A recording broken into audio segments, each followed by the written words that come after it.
So a couple days ago, as a lot of you may already know, Marvel's Spider-Man for the PlayStation 4 came out, and I already platinumed the game.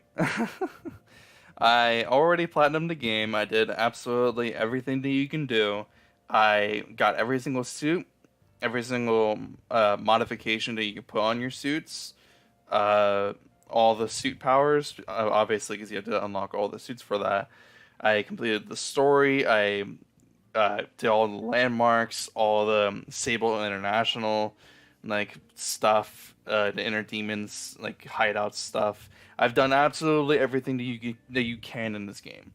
So because I have done everything in the game and I have 100% completed this game, including all the crimes and all the districts, obviously I have to do that in order to get the platinum trophy. I know what I'm talking about when it comes to actually reviewing this game. And I'm going to go ahead and say it right now in the beginning in the video that this game is absolutely amazing. It exceeded my expectations far more than I honestly expected it to do.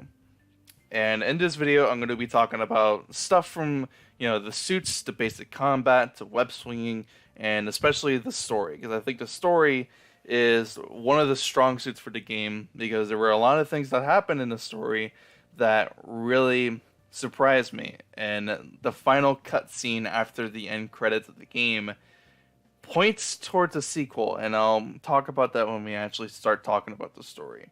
And because I want to go ahead and talk about the story anyways, kind of really badly, I'm gonna go ahead and leave a time, the time on the screen where you can skip forward in the video for those of you who don't want to know the story, because either you're playing through the story and you haven't finished it yet, or you haven't gotten the game yet and you just want to know if the web swinging's good, the combat's good, and all that other stuff.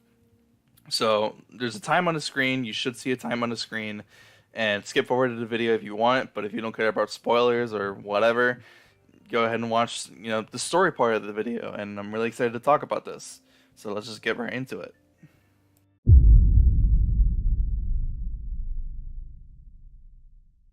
Marvel's Spider-Man takes place with Peter Parker, who has already been Spider-Man for about 8 years and is 23 years old. The game and the story starts with Peter Parker waking up and getting into a Spider-Man costume and taking down the Kingpin, aka Wilson Fisk. After that happens, we see a little bit more interaction with him as Peter Parker instead of Spider-Man, where we meet various characters such as Otto Octavius, Martin Lee, and of course Aunt May, and later on, eventually we meet Mary Jane Watson and Miles Morales. But Miles Morales is much later on in the game. So the beginning of the game after you take down Wilson Fisk is actually pretty slow as we start getting into seeing more of the life of Peter Parker, because we start seeing Otto Octavius and he acts as a mentor towards Peter Parker, but he's also the boss towards Peter Parker because Peter works for Octavius because Peter Parker works as a scientist with Octavius. Then, of course, it continues on much later on, and we get to a part of the story where we meet a gang called the Inner Demons. We know them as the Inner Demons, but the game refers to them as demons because they wear a mask, and there's a symbol inside of the mask that roughly translates to demons, as Martin Lee actually tells Peter Parker when Peter asked Martin Lee what that actually meant and what was the mask all about. Of course, much later on in the story, we end up figuring out that Martin Lee is actually Mr. Negative, and of course, the story continues with what are Fisk's men doing in a city? What are the Inner Demons doing?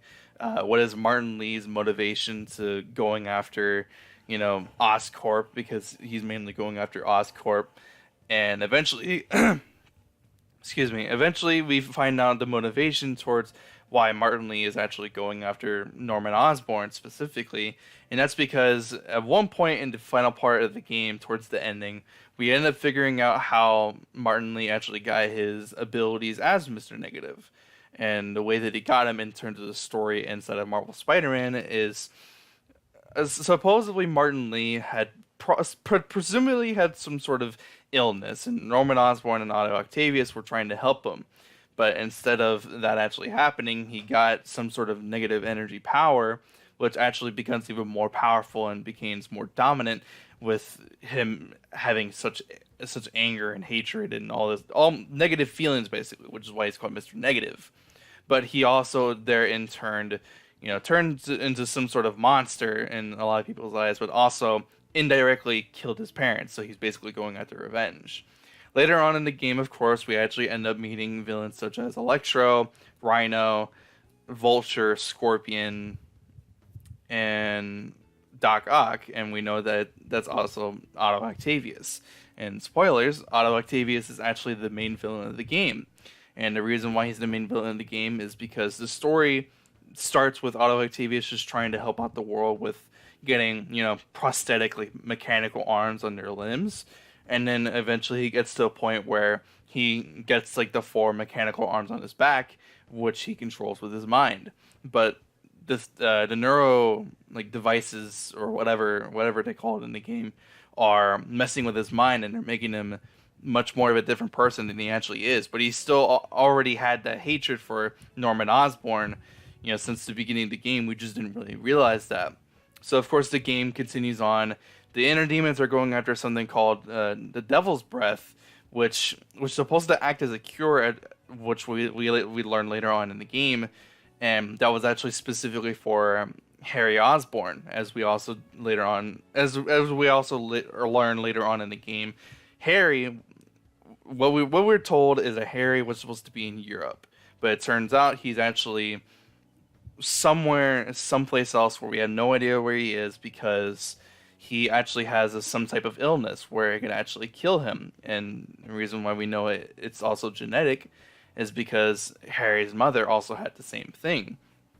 So Norman, being a father, of course, is trying to protect his son, and the Devil's Breath, or whatever they called it in the game, was supposed to act as a cure for cancer and for whatever Harry has.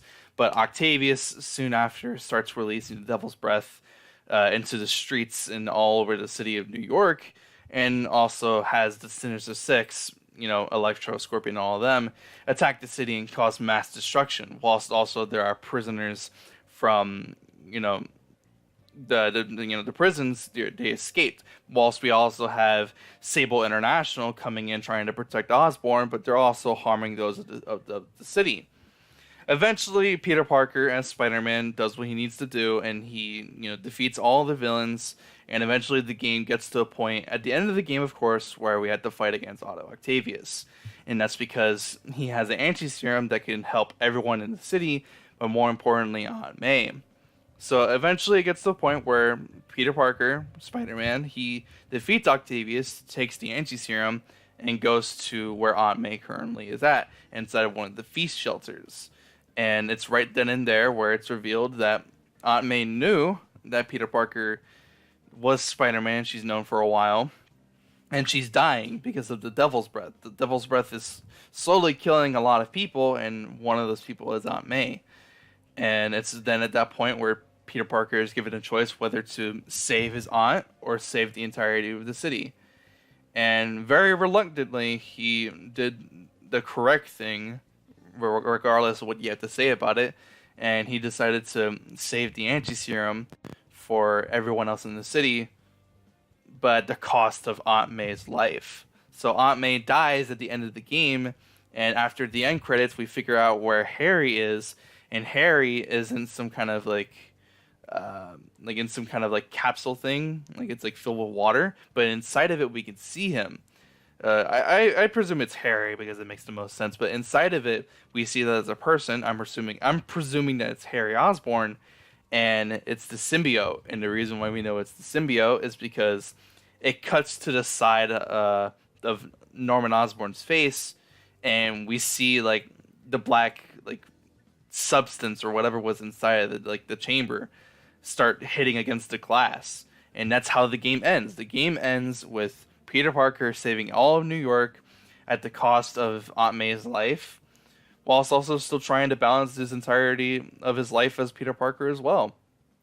Interacting with characters such as Miles Morales, Miles' dad, Aunt May, Mary Jane Watson, and of course we actually get to hear a lot of interaction between those of the city and what they have to say, and of course J. Jonah Jameson through his podcast, which you can turn on and off through the settings. And that's basically what the roughly the story contains. If I were you, I would just go ahead and get the game yourself and play the game for yourself and experience the story, because I think it's one of the better Spider-Man stories I have ever had the pleasure to experience.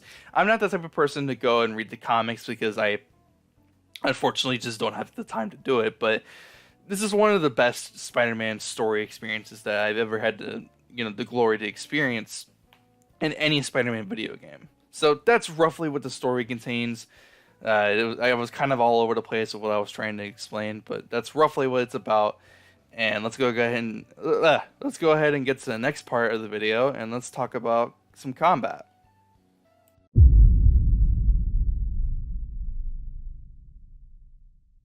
Combat for Spider-Man is actually pretty basic. You have your attack button. You can hold the attack button to send someone in the air.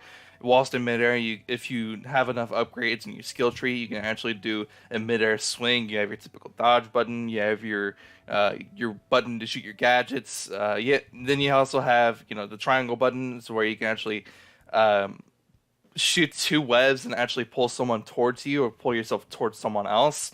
Or you can actually, through the skill tree, if you upgrade it enough, you can actually knock someone's weapon out of their hand and throw it back at them.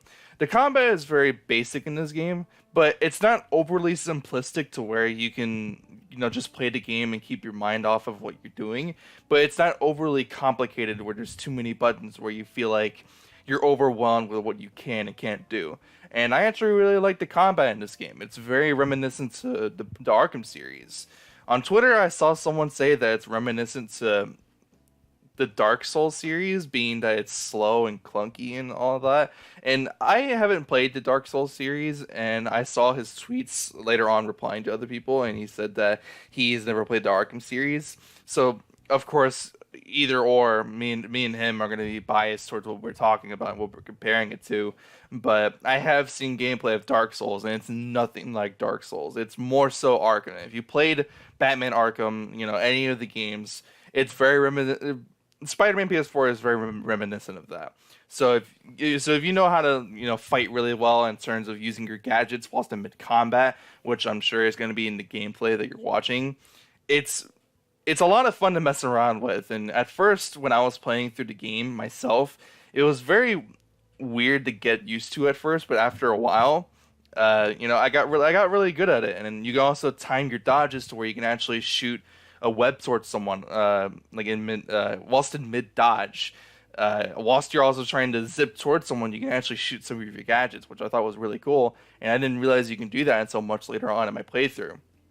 So there's a lot that you can actually do with the combat in this game, and I'm still learning what you can and can't do, and I'm still trying to make the combat even more fun whilst I'm playing. But yeah, that's pretty much all I really want to say about the combat. It's pretty simple, but it's not overly complicated. It's not overly simplistic. And when you do play it, you're probably gonna have a lot of fun with it as well. Early game, you're gonna struggle with having certain gadgets, so you're gonna be relying mostly on your basic combos, either in air or on the ground. But other than that, that's pretty much all of the combat. So I think it's time we probably start talking about the web swinging in this game, which is one of the biggest highlights of this game.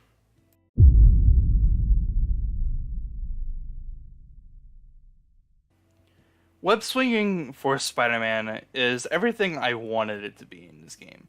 I was really excited for actually, web swinging inside of the game once I got my hands on it after watching a lot of the gameplay from various interviews with Brian Intihar, the creative director. That's what I was trying to say. The creative director for this game. After seeing so much gameplay from interviews from Game Informer and just like E3 and all that, I was so excited to test this out, and I wanted the web swinging in this game to be the best that it's ever been. And honestly, I think Insomniac did an amazing fucking job with web swinging in this game. A lot of people hold Spider-Man 2 for the PlayStation 2 as the best game for web swinging. Honestly, I think this game is better than that game, and I've compared both of them myself. And honestly, I just think this game is a lot better. This game has a lot going for it. And I honestly think this could only get better. I honestly think web swinging in this game can only get better from here. It's at its peak right now, but I think if Insomniac is given the chance of making another game because I feel like they've set up a sequel. If you watch the beginning part of the video, if you played the game yourself, they set up for a sequel with this game. And honestly, I would be shocked if they didn't do a sequel. But web swinging in this game is absolutely amazing. So in various interviews, they've explained whilst you're in web swing, there's a pendulum, and this pendulum, depending on if you're lower or higher, you either go higher in air, but you don't get as much speed, or if you're lower, you actually get a forward boost of momentum. And that's exactly how this works inside of the game. If you're lower in your web swing, you actually go further and faster. But if you're higher up in the air, you just go even higher up in the air, like we explained before. You can also use the X button on your controller by just throwing out a single web and shooting yourself faster. Or you can click the two triggers, depending on how your button layout set. You can click both of the triggers and actually shoot out two webs and go onto a perch point. And then you can actually jump off of that perch point and even get even faster boost of momentum from that.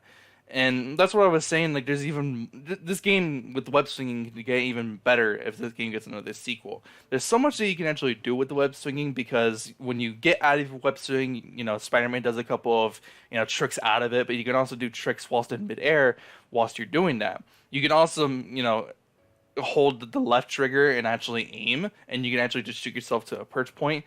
Of course, in classic Spider-Man style, if you are hanging or if you're like upside down when you're wall crawling and you're upside down, you can actually hold the aim button and Spider-Man will actually go upside down. So that's actually really cool.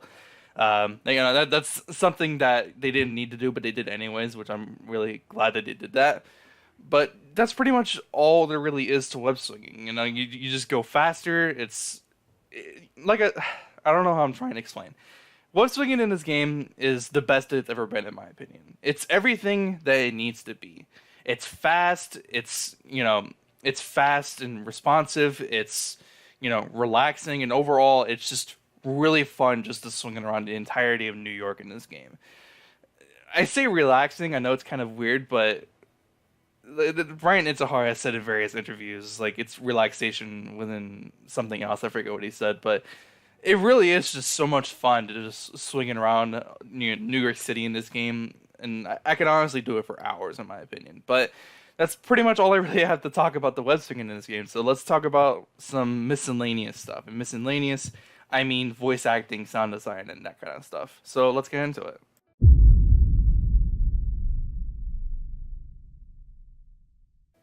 So in Miscellaneous, like I explained before, I kind of wanted to talk about some other stuff that some people may not have talked about, like music, sound design, voice acting, and all that other stuff. And in terms of sound design, I really like this game's sound design. I really like it a lot. I like the sound of what your webs make when you shoot them out and they stick to buildings. I like the sound of the wind when you're swinging in midair and when you're doing a dive bomb of a really high like building or skyscraper, or when you use the button to actually go into like a manual dive bomb. I like the sound of the cars when you're going past them in the streets. I like hearing civilians point out that Spider-Man is like swinging through like rooftops and stuff. I think that's really cool.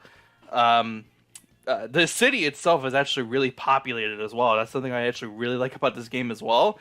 This game doesn't feel empty. It feels like you're actually in New York City, because Insomniac actually modeled the city to be reminiscent of how New York actually is, but adding a special twist to their own, whilst also still keeping it in a Marvel universe, such as having Avengers Tower, the Freedom Tower, the Wakanda Embassy.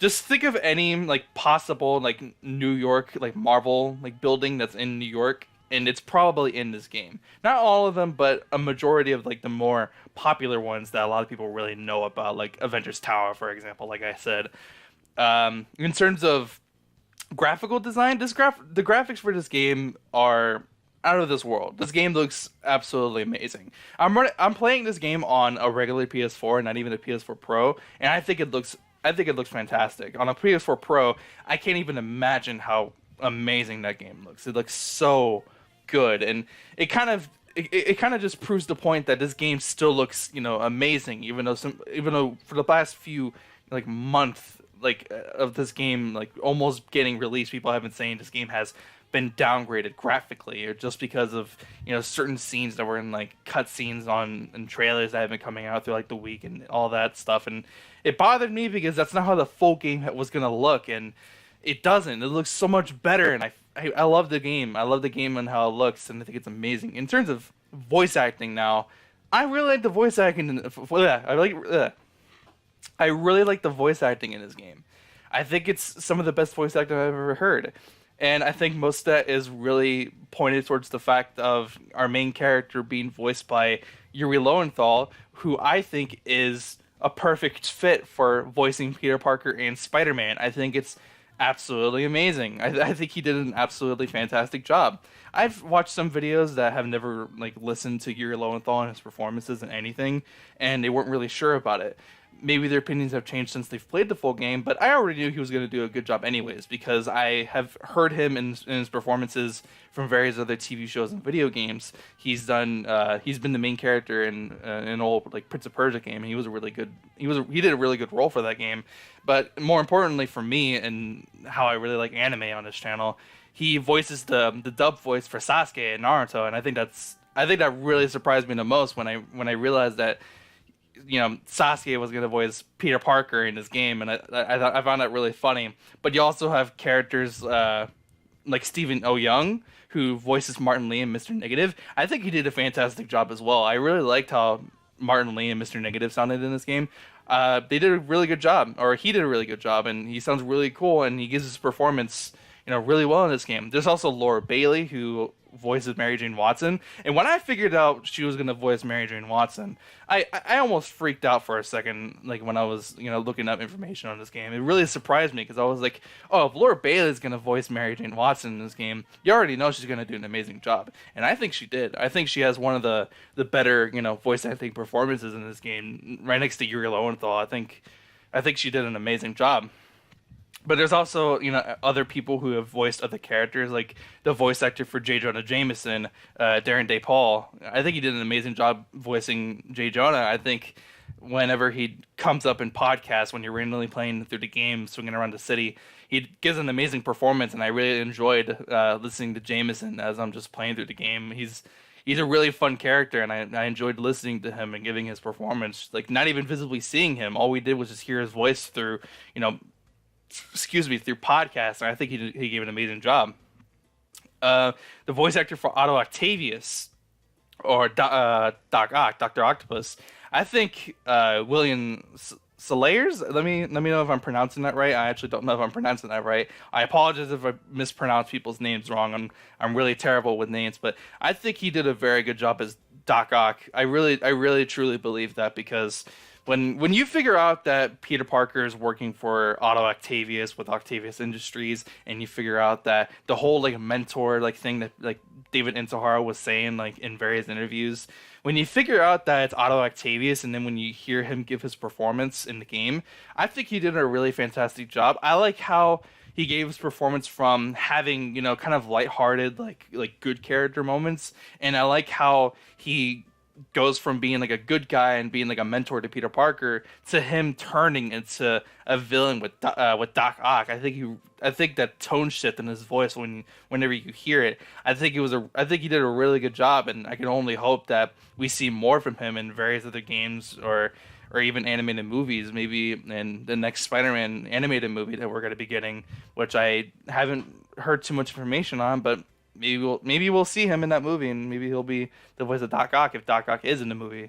But I'm not saying he is. Don't quote me on that. But I'm just saying he did a good job, and I can't wait to potentially hear more whenever we get DLC. If Insomniac decides to put him in DLC in some form or fashion, I'm really excited. The voice actor for Miles Morales and his dad, I thought were really good. Norman Osborn in this game actually was really good as well. I really liked him. And the voice actress for May Parker also did a really good job. Also, Yuri Watanabe. She recently, I recently saw her tweet on Twitter, and I was like, yeah, she did a really good job. I really liked her. I really liked Yuri in this game. I thought she was an interesting character, and I really liked her back and forth interactions with Spider-Man, especially that whole joke with Spider Cop, which whoever made that joke about Spider Cop thought that was hilarious, because every single time you know, they got a chance. They kept mentioning Spider Cop. Whoever made up that joke must have thought it was hilarious in the writing team. But regardless, that's pretty much all I have really left to say about the whole game itself. And I think it's time we wrap up the video right now, I guess.